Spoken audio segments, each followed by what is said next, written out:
রাজ্যের উত্তর থেকে দক্ষিণ আবাসে দুর্নীতির পাহাড়। প্রকৃত প্রাপকদের বঞ্চিত করে তালিকায় নাম উঠছে পাকা বাড়ির মালিকদের।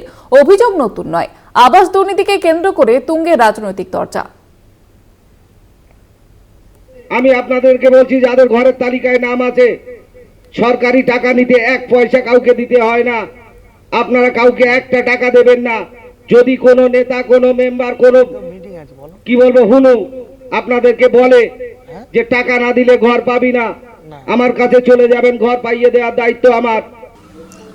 আপনারা যদি টাকা দিয়ে থাকেন, ঘর না করে থাকেন, আপনাদের নামে কিন্তু এফআইআর হবে। এভাবেই আবাসের টাকা নিয়ে ঘর না করলে এফআইআর করার হুমকি দিলেন প্রধান। আবাস নিয়ে পঞ্চায়েত প্রধানের মন্তব্য ঘিরে শোরগোল হাসনাবাদে।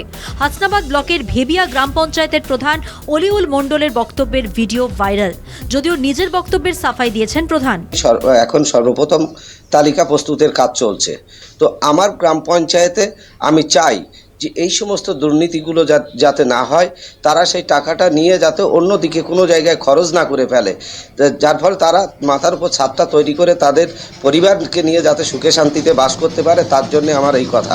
আবাস নিয়ে বিজেপির নিশানায় শাসক দল। আর যখন এই ধরনের দুর্নীতি প্রকাশ্যে আসছে, তখন এই নেতারা মিথ্যা ভাষণ দিয়ে মানুষের আইওয়াশ করে ভাবমূর্তি ফেরানোর চেষ্টা করছে।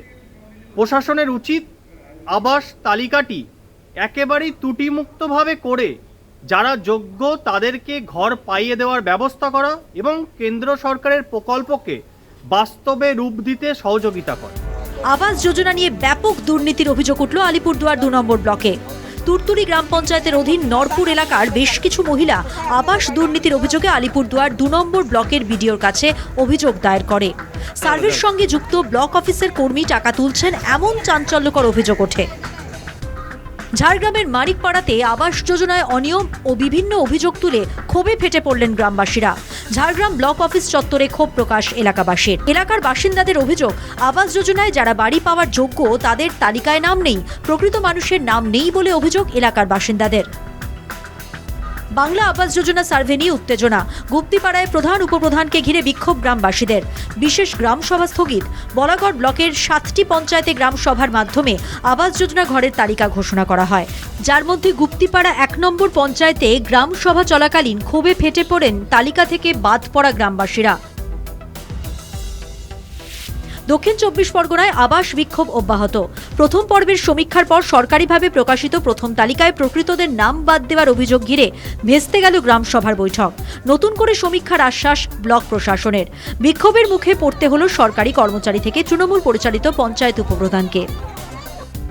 ডোমকলের 1 নম্বর ধুলাউড়ি গ্রাম পঞ্চায়েত এলাকায় বাদ পড়ল একাধিক উপভোক্তাদের নাম।